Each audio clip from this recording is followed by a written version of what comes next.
बोले शंकर भगवान की जय। भगवती मैया की जय। गणेश भगवान की जय। गणेश भगवान की जय। श्री शिव महापुराण के अंतर्गत रुद्र संहिता जो कि द्वितीय संहिता है और इसके खंड युद्ध खंड जो कि पंचम खंड है, इसके अध्याय 52वें में आज हम प्रवेश करेंगे और जिसमें वर्णन है अभिमानी बाणासुर द्वारा भगवान शिव से युद्ध की याचना। बाणपुत्री उषा का रात्रि के समय स्वप्न में अनिरुद्ध के साथ मिलन। चित्रलेखा द्वारा योग बल से अनिरुद्ध का द्वारका से अपहरण। चित्रलेखा द्वारा योग बल से अनिरुद्ध का द्वारका से अपहरण। अंतःपुर में अनिरुद्ध और उषा का मिलन तथा द्वारपालों द्वारा यह समाचार बाणासुर को बताना। सनत कुमार बोले, हे व्यास, अब आप परमात्मा शिव का दूसरा चरित्र सुनिए जो भक्ति वत्सलता से पूर्ण तथा परम आनंददायक है। पूर्व काल में भाग्य दोष से गर्वित होकर बाणासुर ने तांडव नृत्य कर शिव जी को संतुष्ट किया था। पुरा बाणासुरो नाम देवदोषाच्यु गर्वितः कृत्वा तांडव नृत्यं च तोषयामास शंकरम्। कृत्वा तांडव नृत्यं च तोषयामास शंकरम्। ज्ञात्वा सन्तुष्टमनसं पार्वती वल्लभं शिवम् उवाच चाशुरो बाणो नत इष्कन्दः कृताञ्जलिः। नत इष्कन्दः कृताञ्जलिः। पूर्व काल में भाग्य दोष से गर्वित होकर बाणासुर ने तांडव नृत्य कर शिव जी को संतुष्ट किया था। उसके बाद पार्वती पति शिव जी को संतुष्ट मन वाला जानकर बाणासुर सिर झुकाकर विनम्र होकर हाथ जोड़कर कहने लगा। बाणासुर बोला, हे देवादिदेव, हे महादेव, हे सर्वदेव शिरोमणि।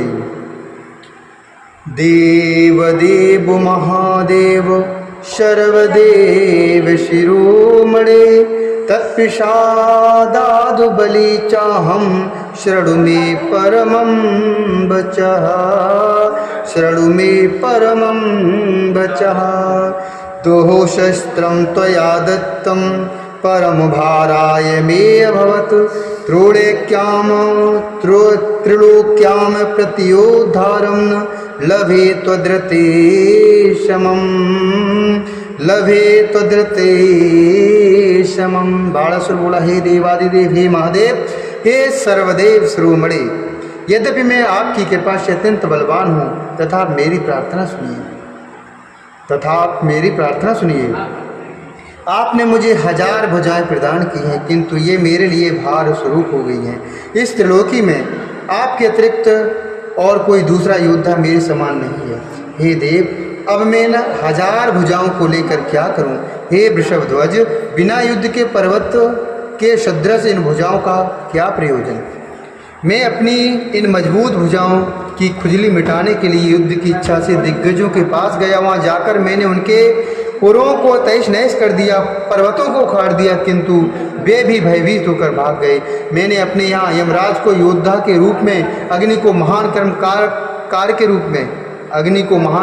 के रूप में, वरुण को गायों के पालन करने वाले गोपाल के रूप में, कुबेर को गजाध्यक्ष के रूप में, नृत्य को अंतःपुर की परिचारिका के रूप में नियुक्त किया है। मैंने इंद्र को जीत लिया और उसे लोक में सदा करदाता बना दिया है। अब आप मुझे युद्ध का कोई ऐसा उपाय बताइए जहाँ पर मेरी ये भुजाएं शत्रुओं के हाथ से प्रत्युक्त शस्त्रास्त्र के द्वारा जर्जर कर दी जाएं।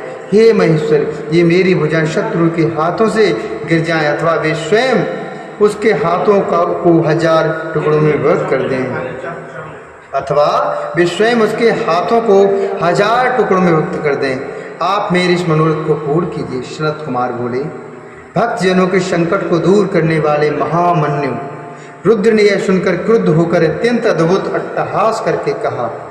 रुद्र बोले, हे समस्त दैत्य कुल में अधम, हे अहंकारी, तुझे सब प्रकार से धिक्कार है। तुझ बलिपुत्र तथा मेरे भक्त के लिए इस प्रकार का वचन कहना उचित नहीं है। तुम अपने इस अहंकार की शांति शीघ्र प्राप्त करोगे। मेरे जैसे बलवान से तुम्हें अक्षमात प्रचंड युद्ध का सामना करना पड़ेगा। पर्वत के समान तुम्हारी ये भुजाएं उस युद्ध में शस्त्रास्त्रों से छिन्न भिन्न होकर इस प्रकार भूमि पर गिरेंगे, जैसे अग्नि से जलाया गया काष्ठ पृथ्वी पर गिर जाता है।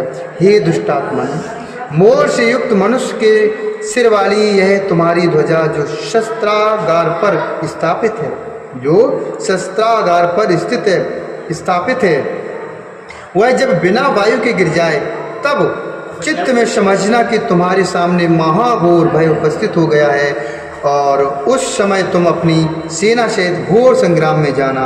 अब तुम अपने घर जाओ, अभी वहाँ तुम्हारा सब प्रकार से कल्याण है। हे दुर्मते, तुम बड़े घोर उत्पातों को देखोगे। इस प्रकार कहकर अहंकार का नाश करने वाले भक्त वत्सल शिव मौन हो गए। सनत कुमार बोले, यह सुनकर बाणासुर अपने अंजलिस्थ दिव्य पुष्पों से महादेव रुद्र का पूजन करके उन्हें प्रणाम करके अपने घर को चला गया। उसने कुंभांड के पूछने पर हर्षित होकर सारा वृतांत कह करके सुनाया और उत्सुक होकर उस योग की प्रतीक्षा करने लगा। इसके अनंतर अक्षमात अपना ध्वज भग्न हुआ देखकर वह बाणासुर हर्षित होकर युद्ध के लिए चल पड़ा। अपनी सेना को बुलाकर उस महावीर महारथी एवं महोत्साही बलिपुत्र बाणासुर ने अपने 8 गढ़ों को साथ लेकर संग्राम संबंधी यज्ञ कर विजयप्रद मधु का एवं सभी दिशाओं में मांगलिक द्रव्यों का दर्शन करके युद्ध के लिए प्रस्थान किया। उसने अपने मन में विचार किया कि आज रणप्रिय नाना शस्त्रास्त्रों का पारगामी वह कौन सा योद्धा है जो मुझसे युद्ध करने के लिए कहाँ से आए। क्या वह सचमुच में मेरी शस्त्रों भुजाओं को अग्निदग्ध काष्ठ के समान नष्ट कर देगा। मैं भी युद्ध में महातीव्र अपने शस्त्रों से सैकड़ों योद्धाओं को काट डालूंगा। इसी बीच शिवजी की प्रेरणा से वह काल आ पहुंचा जब बाणासुर की सुंदर कन्या उषा श्रृंगार कर विराजमान इसी बीच शिवजी की प्रेरणा से वह काल आ पहुंचा जब बाणासुर की सुंदर कन्या उषा श्रृंगार करके विराजमान थी। वह वैशाख मास की अर्धरात्रि में विष्णु की पूजा करके स्त्री भाव से उपलंबित होकर गुप्त अंतःपुर में सो रही थी। तभी भगवती पार्वती की दिव्य माया से आकृष्ट होने के कारण कृष्ण पुत्र प्रद्युम्न से उत्पन्न हुए अनिरुद्ध ने उस रात्रि में उससे बलपूर्वक विहार किया, जिससे वह अनाथ के समान रोने लगी। अनिरुद्ध भी उस कन्या से बलपूर्वक रमण कर पार्वती की सखियों के साथ दिव्य योग से क्षणमात्र में द्वारकापुरी चली आए। तब उपभोग की हुई वह कन्या उठकर रोते रोते अपनी सखियों से नाना प्रकार के वाक्य कहते हुए शरीर का त्याग करने के लिए तैयार हो गई।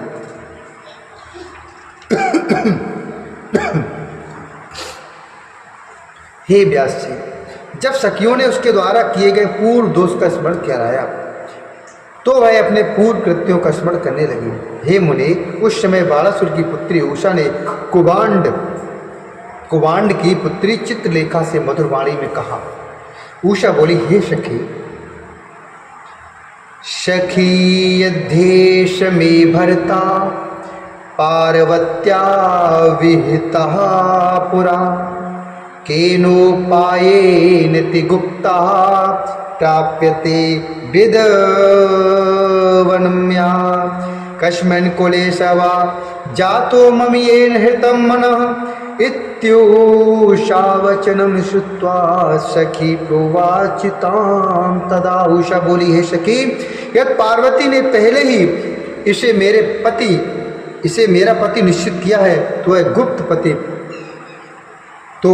गुप्त पति किस उपाय से मुझे प्राप्त हो सकता है जिसने मेरा मन हरण किया। वह किस कुल में उत्पन्न हुआ है। उषा की यह बात सुनकर सखी ने उससे कहा।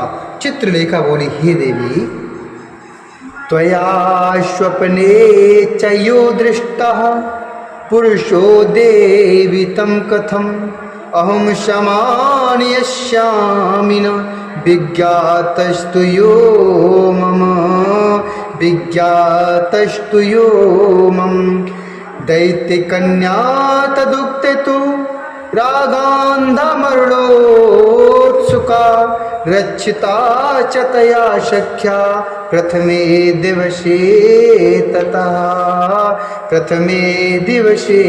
ततः। चित्रलेखा बोली, हे देवी, तुमने स्वप्न में जिस पुरुष को देखा है उसे मैं किस प्रकार से लाऊं? जो मेरे ज्ञान से परे है उसको ले आना किस प्रकार संभव है? उसके ऐसा कहने पर अनुरागवती दैत्य कन्या उषा ने उसके वियोग के कारण मरने का निश्चय कर लिया, किंतु उस सखी ने समझा बुझाकर प्रथम दिन उसकी रक्षा की। इसके बाद हे मुनिश्रेष्ठ, कुंभांड की पुत्री महाबुद्धिमती उस चित्रलेखा ने बाणासुर की पुत्री उषा से पुनः इस प्रकार का, हे सखी, तुम अपने मन को हरण करने वाले उस पुरुष को बताओ। यदि वह इस त्रिलोकी में कहीं भी है तो मैं उसे लाऊंगी और तुम्हारी विपत्ति को दूर करूंगी। सनत कुमार बोले, इस प्रकार कहकर चित्रलेखा ने वस्त्र के ऊपर देव, दैत्य, दानव, गंधर्व, सिद्ध, नाग तथा यक्ष आदि के चित्र खींचे। उसने मनुष्यों में विष्णुवंशी यादवों, शूर, वसुदेव, बलराम, कृष्ण तथा नरश्रेष्ठ प्रद्युम्न का चित्र खींचा। जब उसने प्रद्युम्न पुत्र अनिरुद्ध का चित्र खींचा तो उस चित्र को देखते ही लज्जित होकर उषा ने अपना मुख नीचे कर लिया और मन से वह अत्यंत प्रसन्न हुई। उषा बोली, हे सखी, रात्रि में आकर जिसने शीघ्र ही मेरे चित्र रत्न को चुराया था वह यही पुरुष है, मैंने उसे पा लिया है। हे भामिनी, जिसके स्पर्श मात्र से मैं मोहित हो गई थी उसे मैं जानना चाहती हूँ, तुम सब कुछ बताओ। यह किसके कुल में उत्पन्न हुआ और इसका नाम क्या है? उषा के ऐसा कहने पर उस योगिनी ने उसके वंश तथा नाम का वर्णन किया। हे मुनिषत्तम, उसका कुल आदि सब कुछ जानकर बाणासुर की पुत्री उस कामनी उषा ने उत्कंठित होकर इस प्रकार कहा। उषा बोली, हे सखी, उपायं रचये प्रीत्या तत्प्राप्तये सखी तत्क्षणात् येनोपायेन तमकान्तं लभेऽहं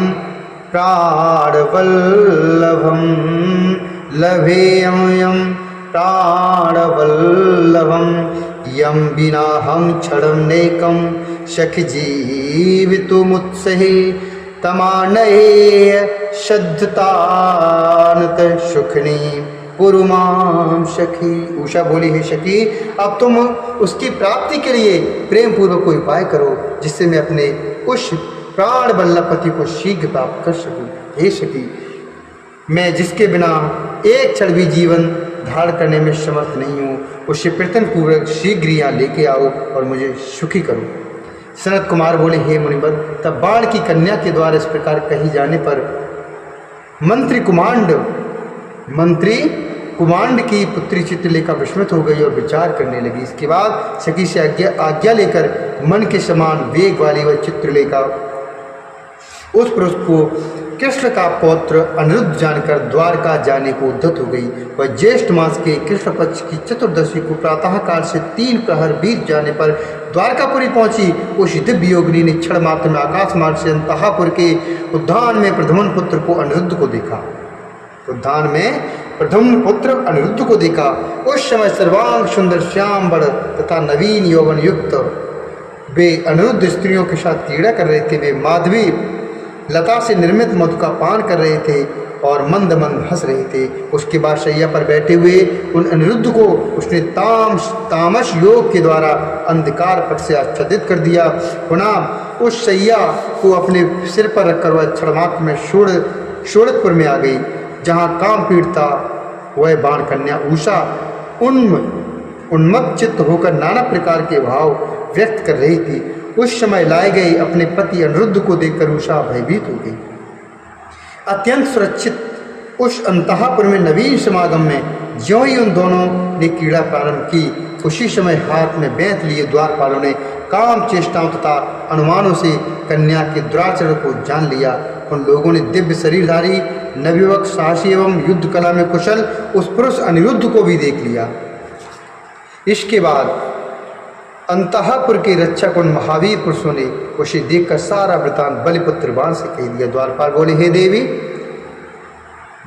बोले, हे देव, अत्यंत सुरक्षित अंतःपुर में प्रवेश कर किसी पुरुष ने आपकी कन्या के साथ बलात् शयन किया है।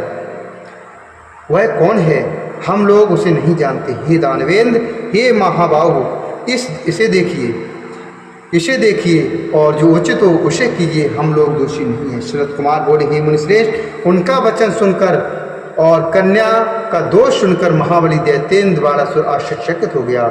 इस श्री श्री महापुराणे द्वितीय वृत्त संहितायां पंचमे युद्ध खंडे उषा चरित्र वर्णनम नाम 55तमोऽध्याय। इस प्रकार श्री श्री महापुराण के अंतर्गत द्वितीय रुद्र संहिता के पंचम युद्ध खंड में उषा चरित्र वर्णन नामक 52वां अध्याय पूर्ण हुआ। उषा चरित्र वर्णन नामक 52वां अध्याय पूर्ण हुआ। बोले शंकर भगवान की जय, श्री हरि नारायण भगवान की जय, भगवती मैया की जय।